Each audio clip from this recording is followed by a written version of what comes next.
Hello, my name is Kat Purcell. I'm the career librarian here at the Champaign Public Library. I also, in my free time, enjoy working with ancestry programs. I love to do my own research on my own personal family, and I also like to research old homes. I'm going to walk you through the Intro to Ancestry program today so that you can use your library, the Champaign Public Library, to access Ancestry.com and figure out how to find out about your own family history. Give me just a moment. I'm going to pop open our presentation here. So here we see the beginning of the Champaign Public Library's program on Introduction to Ancestry.com. I am, once again, Kat Purcell. You can reach me at the email address or the phone number displayed here if you have any questions about this webinar, or if you wanted to schedule a book a librarian appointment to help you get started on diving into Ancestry.com on your own. One of the first things we're going to talk about today is the Ancestry Library Edition versus the commercial account. So there's two ways you can access Ancestry.com. You can come into the Champaign Public Library and access it through our computers, which gives you free access to everything, but you do have to be physically located in the Champaign Public Library, whether on one of our computers or your own device. Or you can access it from home by creating a commercial account and subscribing to the Ancestry.com access.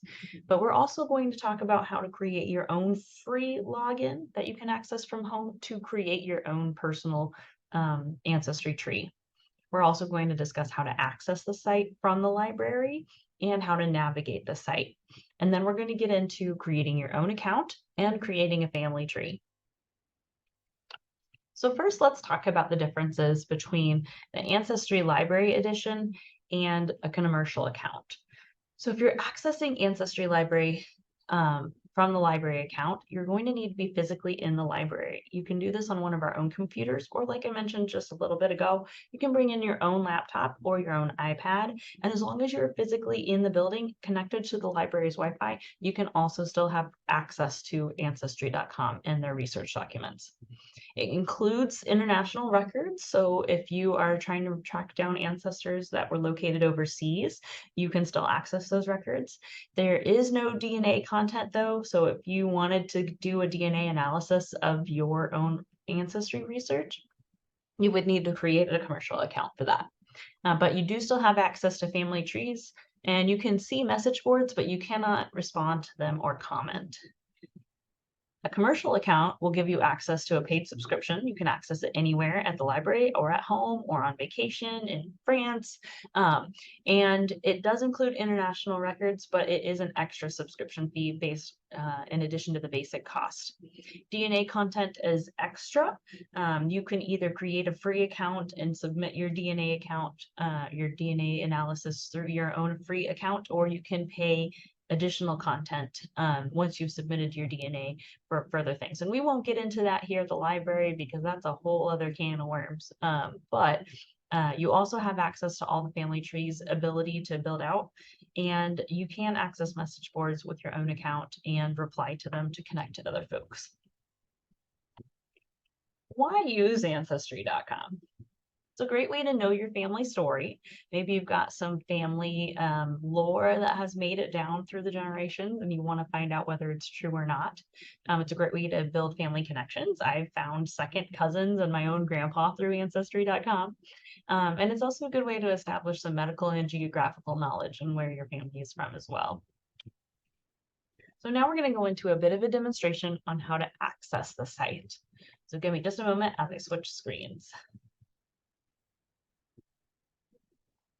Okay, so we're going to start at champaign.org. If you are in the library and want to access our Ancestry account, I recommend starting at the e-library. From there, you're going to go to online tools. Sometimes the online tools we advertise down here change, so I always recommend clicking directly on online tools here. And then right at the top, because we do it in alphabetical order, you'll see in library use. That's going to open up the access to Ancestry.com. Well, that's how to access Ancestry.com from the library. You could do it this way at home too, but if you're not paying for your own subscription, then you will not be able to do any researching from the documents. You can see the documents, but you will not be able to click them or download them or view more. So now that we've accessed Ancestry libraries through the Champaign Public Library's access, I'm going to go over just the homepage here. This main homepage here sometimes changes based on what they're advertising at the time. You can search from this button here, find your stories, but I'm going to go over the main ribbon at the top here. This right-hand corner indicates that you're logging in through Champaign Public Library and not your own account. Going back from the left-hand side, we've got the home screen here. We've got the search. That's going to take you to a page on how to search specific things, which that's the bulk of what we'll be getting into today on how to use the search. So we'll come back to that. You can see the message boards. This is a great place to research particular ancestors that you're having a hard time finding documents on. One of the reasons that I first started getting into that is that there was some big stories in my family about my ancestor Robert Mitchell, who had come over from Scotland and had great success in the battlefield over there back in the days, and he had his own tartan and everything. And Robert Mitchell does exist. In fact, multiple Robert Mitchells exist, but my ancestor was supposedly connected through him by Enos Mitchell. So he's a big one that we're stuck on. So if we search Enos Mitchell, we can see lots of message results for other people talking about him and trying to find that connection here. This is him in particular, so we could look here and we could find out what these other people have talked about in terms of my ancestor Enos Mitchell and whether he connects or not to Robert Mitchell from Scotland. Going back to the homepage, we can also look at the Learning Center. This is also a great place to get started once you dive in, and if you're not really sure where to start, you can go from here.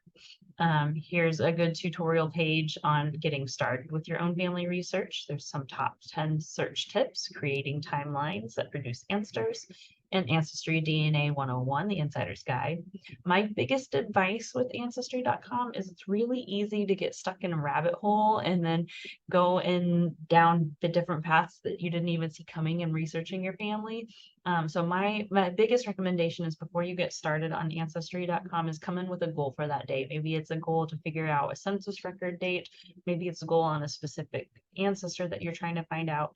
But come in with one specific question and try that out. And then once you find the answer, feel free to open up yourself to any rabbit holes you want to go down.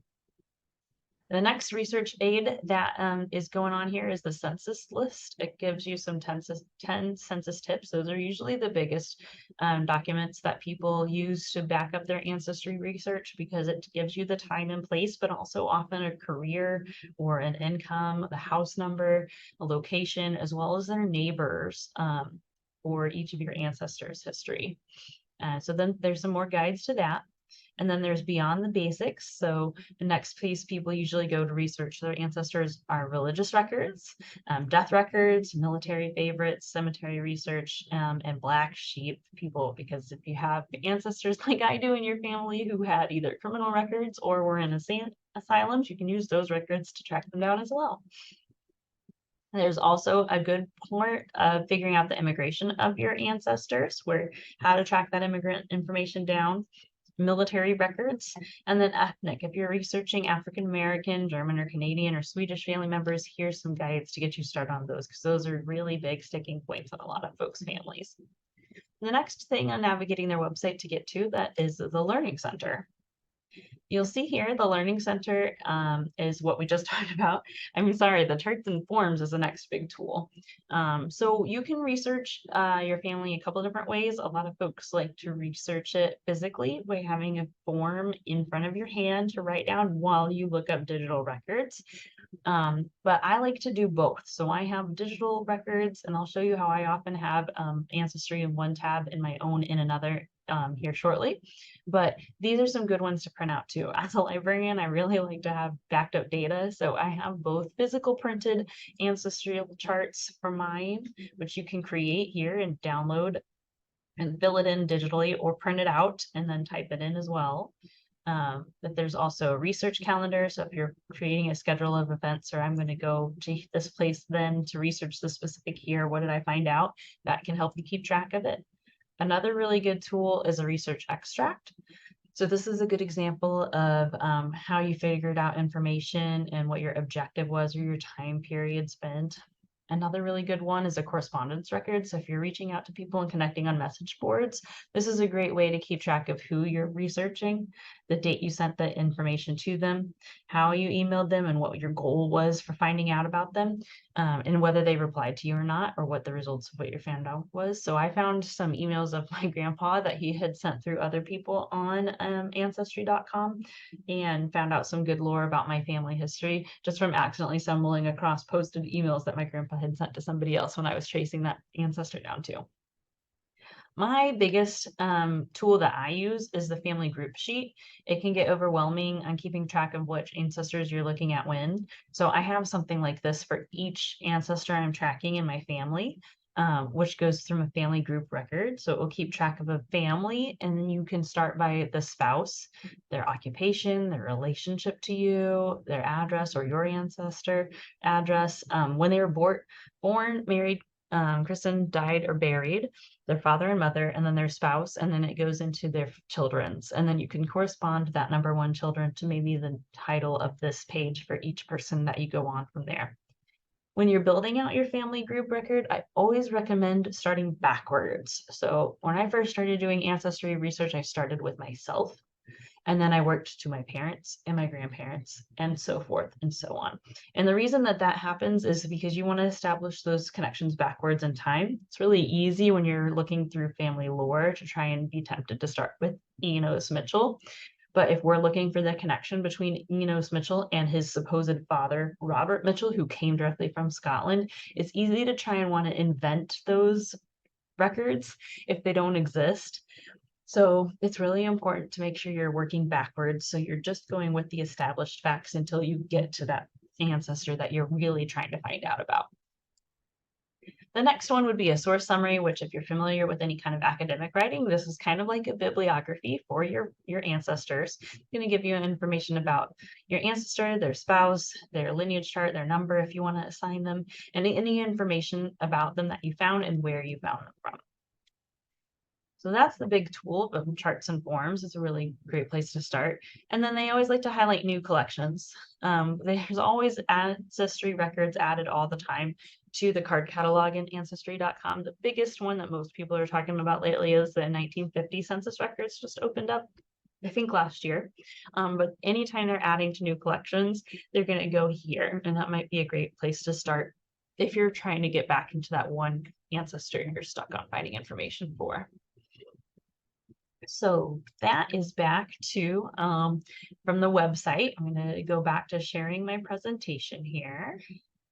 We'll want to have a couple of things to start with. First of all, it is a site, so you'll need to be prepared to create your own personal account. You do not have to pay for it. Ancestry makes it really difficult to try and find where you can log in that doesn't require payment, but it does exist, and I'll walk you through that next. But be prepared, you will need to put in your actual name, an email to connect it to, and an individual password for creating that account. So now that we've gone over the information you'll need, we will go into how to create your own account. So I'm going to pop my screen back up again.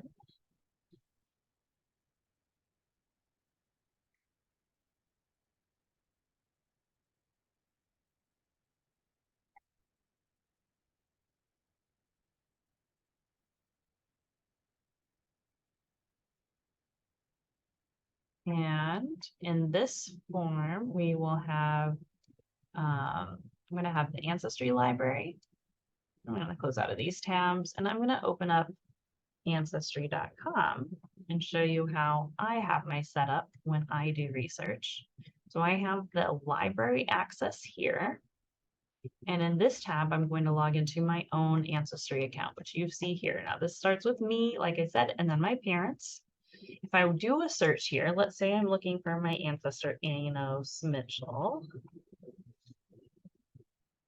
I can search in the screen, even though I'm at the library, but you'll see some of this information is grayed out. And if I go to click on viewing it, it just prompts me to pay for it. So that's frustrating. But if we keep our search for Enos Mitchell up here, And I'm going to find him in my tree. We can change how to view him, but I'm going to start with what he looks like in my ancestor chart. So we see that he was born in 1816. So if we bounce back to the tab where we're searching through the library account, you'll see here in the corner it says Champaign as opposed to my profile picture. We can type in Enos Mitchell and 1816. And if we hit search, we're going to get similar results. But now if we want to take a look at that census, we can click view and we can see it. Now we can see the information about my ancestor, Enos Mitchell. The cool thing about Ancestry is that it is also going to show us this information. But if we go back, we can click on this title here and or hover over it, and it's going to show us a transcribed version of what the chart itself says, which sometimes is helpful because the handwriting of the folks doing the recording of this information isn't always easy to read. So here's another example of Enos Mitchell and how we can hover over it. This is the 1850 census, and we can see the information. He was male, he was white, he was 34, he was born in 1816 in Virginia. His home in 1850 was in Ohio, and his occupation was a miner. We see that his spouse was supposedly Harriet, and his child was George, but it also lists a further household members, Charles, George, Harriet, Major, and so forth. But if we click on that, we can see a detailed version of the actual census record itself. The census record itself didn't track a lot of information, but it took the name, the occupation, how old they were, where they were born, and if they were deaf or blind or any other things. We also can see their neighbors. We see that John Thompson was the neighbor on the next street. And on the other side of that door was Henry Skinner and their children. This is helpful because sometimes a lot of neighbors marry each other and are friends with each other. So you might recognize some of these names further on down your list in your ancestry records. So now that you're familiar with how to do a research history, I'm going to show you how to save that information. So let's say this is information that we really want access to, and we want to save it for later. So we don't always have to be physically present at the library to access this information. You can print this document, which would send it directly to the library's printers. You can send this document directly to your email, and then it will send you a PDF, which you can then download or save however you want, print from your own computer. But my biggest tool is going ahead and clicking on the document, and up in the corner, you'll see save to this computer. And I'll walk you through that process. So now it's downloaded it, but it's given it a random number assignment here. So I'm going to open that just so I can rename it. And I'm going to rename it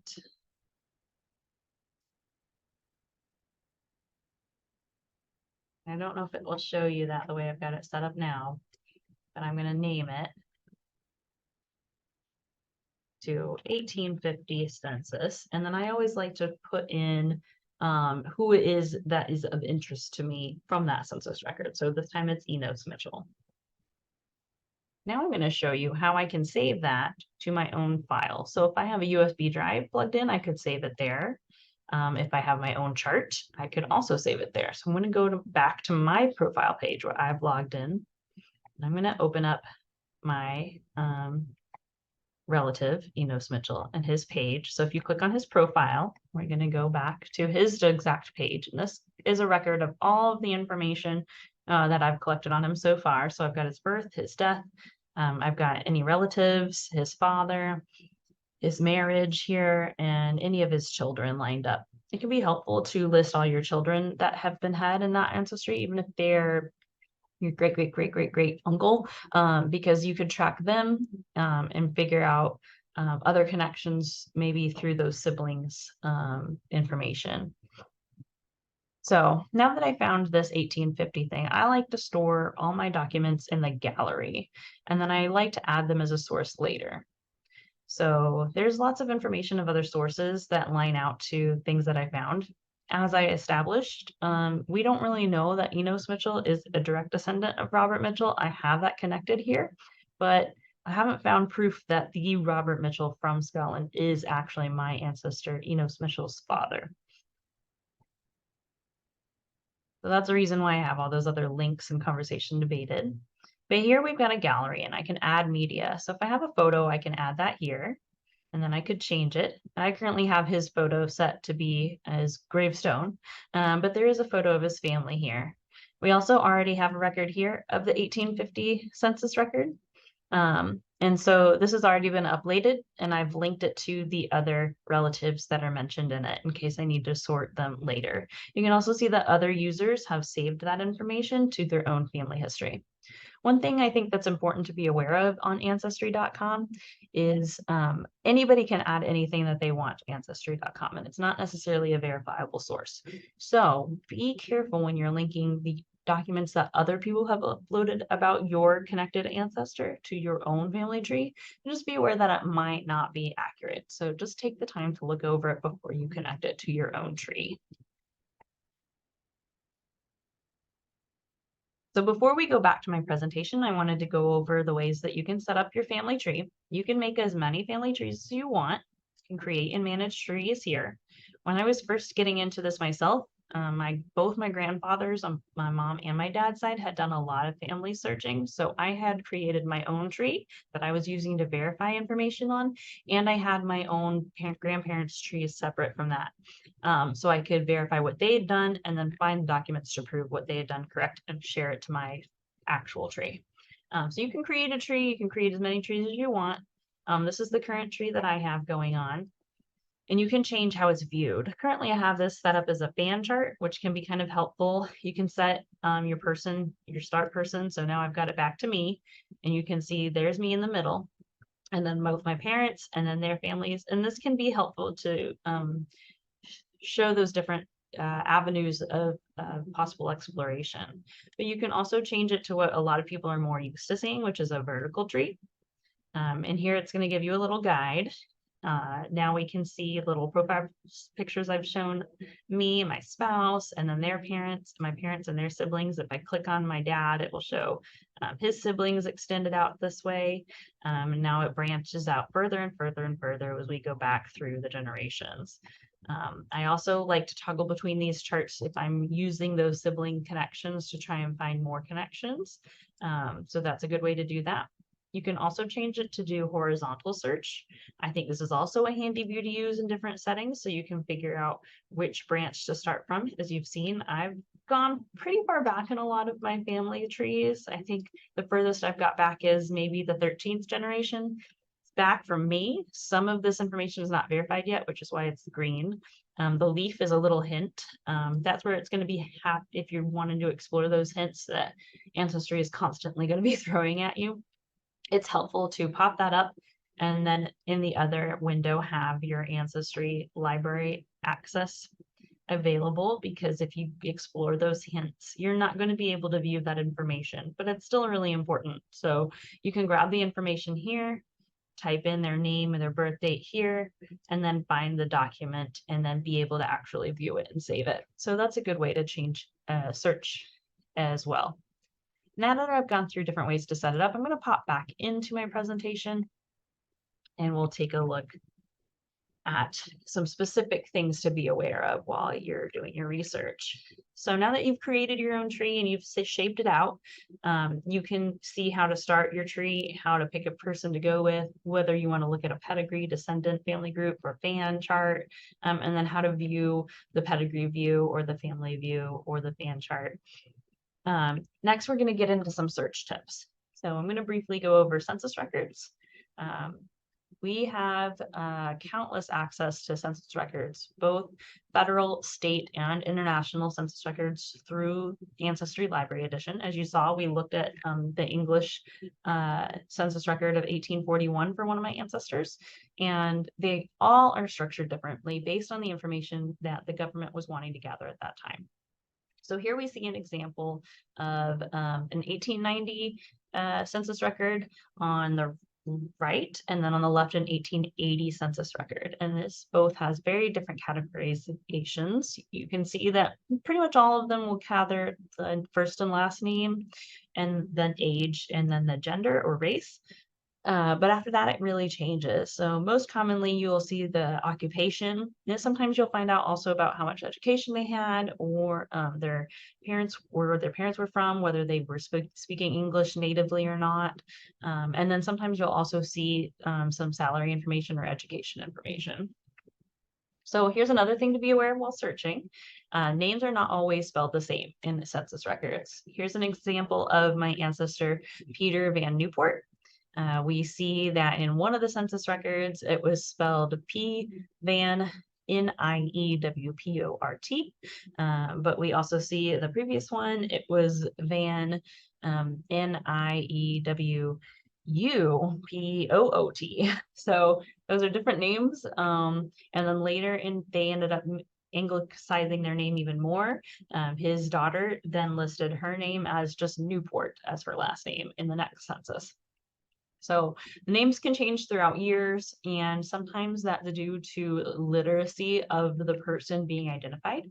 Some of that is due to the census taker and what they were writing down. Spellings might not always have been accurate, particularly if the ancestor was not literate. And sometimes it's they're changing their name because they're wanting to reintegrate more into American culture, like my ancestor's Newport, who dropped off the van in front of their name eventually. I also have one branch of my family, that one in particular, who came from Holland. They were originally Jewish, and previous to Peter Van Newport, their first names were all more like Samuel, Lemuel, Hannah, and Shabael. And then suddenly they come to America, and we've got a bunch of Peters, Birdies, Evas, and a lot of others. So a lot of that time is just changing the name to fit into the culture and their surroundings more. So one thing to note while you're searching for your ancestors is you can use lots of different tools on Ancestry to change how you're searching. So for example, if you have an ancestor named Samuel, you might use a SAM, S-A-M, and then a star. So Shift 8 on the keyboard. And that is going to bring up any people who share that name, but could fall under Samuel, Sammy, or Samantha on census records.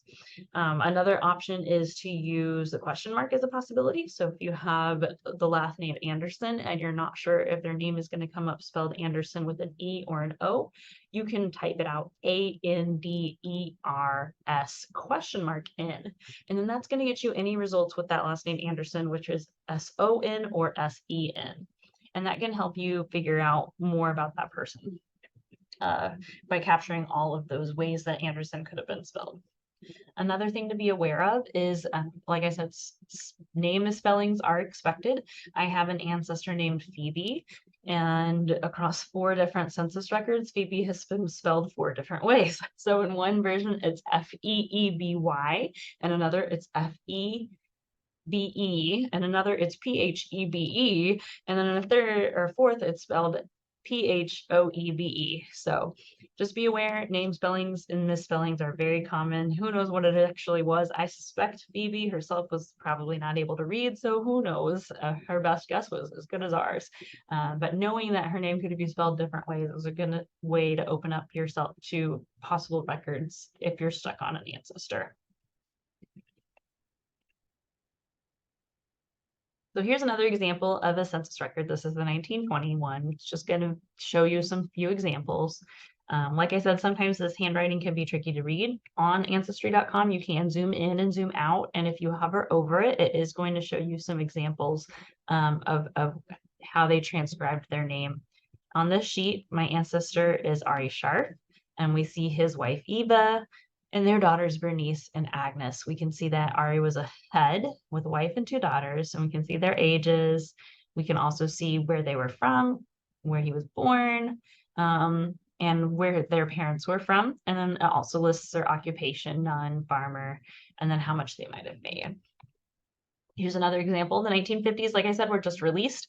They're a lot of fun to sort through because every 5th line here has additional questions that were asked, and you can follow up down here. And sometimes they were children, sometimes they were adults, but they also collected in that year education level as well as salary information. So next we're going to get into a brief overview of search tips for vital records. You can also use Ancestry.com to search through marriage, death, birth, and military records. Here are some examples of those. So we're going to pick on Ari Sharp again. This is his certificate of birth. In rural areas, the certificate of birth did not always happen when they were born. Sometimes they did not record that birth until they were next able to get into town. It could have been months or years after their child was born. In some cases, even today, we run into that in the United States. A lot of Amish are not always recorded in a hospital as a birth, so they don't get a birth certificate at all sometimes not until years later. Here's another example of a certificate of marriage. This is the Iowa State Department of Health. So it lists out who was getting married, in this case, Dale Reynolds and his wife, where he was getting married, and then both of their parents, Ari Sharf, and so forth. And then it gives them the actual certificate of marriage down at the bottom. Next is an example of a death certificate. As I was talking about earlier, Ancestry.com lists out the information of like digitally what was on that document in case it's hard to read. But here we can see that this death certificate was put in with typewriter, so you can read it pretty clearly.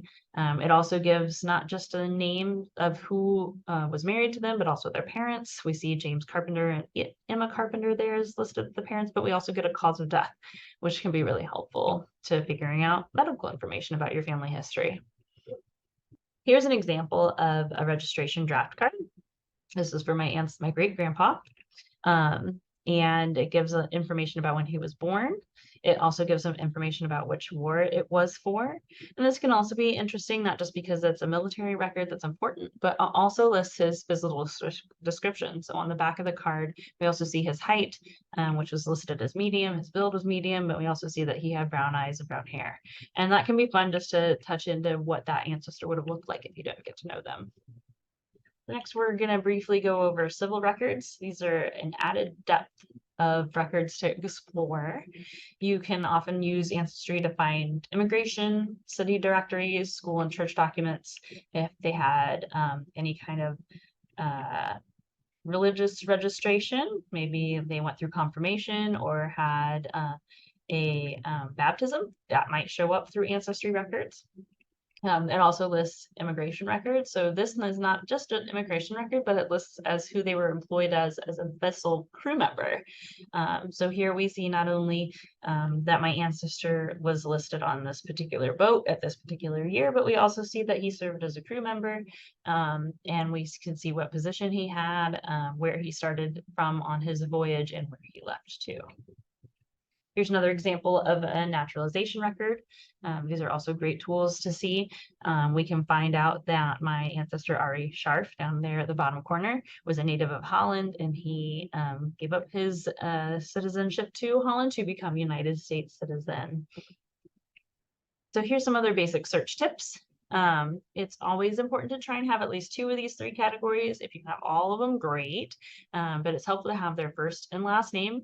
I know not always do we have access to spouses' last names. Sometimes you can't find records of what your ancestor's wife's maiden name was. That can make it tricky, but hopefully we can at least know where they were born, where they might have lived, and then the birth year, and that can help narrow down those records.